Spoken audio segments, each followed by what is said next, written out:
ঈশান কুসুমের এঙ্গেজমেন্ট উপলক্ষে এবারে কুসুমকে দামি ফিঙ্গারিং কিনে দিল ইন্দ্রাণী গাঙ্গুলি। হ্যাঁ বন্ধুরা, ভিডিওতে লাইক দিয়ে দিতে থাকুন। ইন্দ্রাণী গাঙ্গুলি যখন কুসুমকে সকলের সামনে দাঁড় করিয়ে বলতে থাকে যে কুসুম নাও, এখানে সকল দামি দামি এক্সপেন্সিভ সকল ডায়মন্ডস আছে, এখান থেকে কোন রিংটা তোমার পছন্দ সেটা তুমি নিজে থেকে বেছে নাও। অন্যদিকে যখন কুসুম বলতে থাকে যে দেবীমা আপনার যেটা পছন্দ সেটাই আমার পছন্দ, আপনি বরঞ্চ বেছে কিনে দিন আমার জন্য, ঠিক সেই মুহূর্তে যখন ঈশান অবশেষে কুসুমের জন্য পছন্দ করে সবথেকে এক্সপেন্সিভ একটা ডায়মন্ড রিং চয়েস করে কুসুমের জন্য এবং কুসুমের হাতে পরিয়ে দেয় দেবলীনার সামনে, ঠিক সেই মুহূর্তে দেবলীনা মম বলতে থাকে যে এবার হয়েছে তো দেবলীনা, তুমি কুসুমকে শর্তে হারাতে গিয়ে তুমি সব কিছু হারিয়ে এবার নিঃস্ব হয়ে বসবে, কথাটা তুমি মাথায় রেখো। তোমাকে বারবার করে আমি বলছি যে তুমি নিজে থেকে সারেন্ডার করো, কিন্তু না, তুমি তো ঈশানকে কুকুর বানিয়ে তোমার পেছন পেছন ঘোরানোর জন্য উঠে পড়ে লেগেছে। এবার দেখো তোমাকে ইন্দ্রাণী গাঙ্গুলি কোথায় নিয়ে দাঁড় করিয়েছে। অন্যদিকে যখন ইন্দ্রাণী বলতে থাকে যে ও আচ্ছা মনে পড়েছে কুসুম, তোমাকে একটা ডায়মন্ডের রিং তো স্পেশালি তোমার এঙ্গেজমেন্টের দিন দেওয়াই হবে, তার পাশাপাশি কিন্তু তুমি আরও একটা রিং পাবে, সেটা হলো কি, যেটা কিনা আমি দেবলীনাকে সেদিন দিয়েছিলাম পিঙ্ক ডায়মন্ড, যেটা কিন্তু খুব এক্সপেন্সিভ এবং সেই জিনিসটাকে তুমি খুব ভালো করে আগলে রাখার চেষ্টা করো। অন্যদিকে দেবলীনা বলতে থাকে যে হোয়াট আন্টি, তুমি আমার জন্য যে এক্সপেন্সিভ রিংটা এনেছো সেটা তোমার আদৌ মনে হয় যে এই মেয়েটা পড়ার উপযুক্ত?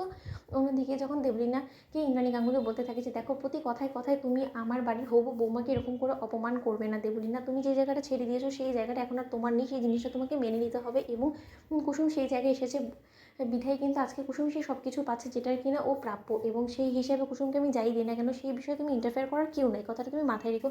এবং তুমি ইনফ্যাক্ট এখানে বসেই আছো কেন এতক্ষণ ধরে, তো সেটাই বুঝতে পারছো না, এখানে তো তোমার আর কোনো কাজ নেই। আমার যা বলার ছিল আমার তো সেটা বলা হয়ে গিয়েছে। অন্যদিকে যখন জয়িতা বলতে থাকে যে আচ্ছা তোর একবারও বিবেকে বাচ্চা না ইন্দ্রাণী, এই সকল কর্মকাণ্ডগুলো আমার মেয়ের সামনে করতে আমার মেয়ে কতটা কষ্ট পেয়েছে সেই বিষয়ে তোর আদৌ কোনো রকম ধারণা আছে? আজকে তো আমার মেয়ের জায়গায় যদি তোর মেয়ে থাকতো তাহলে তুই এরকম একটা ঘটনা ঘটে যাওয়ার পর কি তুই সেই ছেলেটাকে ক্ষমা করে দিতে পারতিস?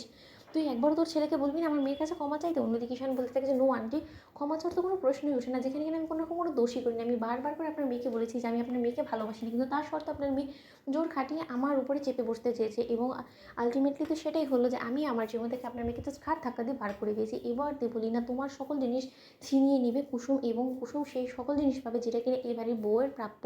অন্যদিকে যখন কুসুমের দিকে তেড়ে যায় দেবলীনা এবং বলতে থাকে যে ইচ্ছা করছে তোমাকে সপাট একটা চড় মারি, ঠিক সেই মুহূর্তে আয়ুষ দেবলীনার হাত চেপে ধরে এবং বলতে থাকে যে একদম না, খবরদার এই সাহসও তুমি করবে না। দেবলীনা তুমি ভুলে যাও না যে এখন কিন্তু কুসুমের পরিচয় দুটো, এক হলো আমাদের কোম্পানির ব্র্যান্ড অ্যাম্বাসেডর এবং তার পাশাপাশি এবারেই হবু পুত্রবধূ, তাই সেই হিসেবে ওর গায়ে হাত তোলার আগে তোমার 100বার ভাবা উচিত।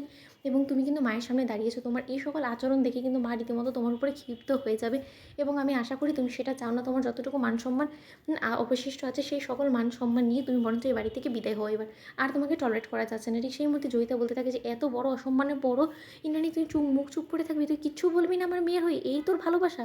তো বন্ধুরা লাইক কমেন্ট শেয়ার করে সাবস্ক্রাইব করতে ভুলো না।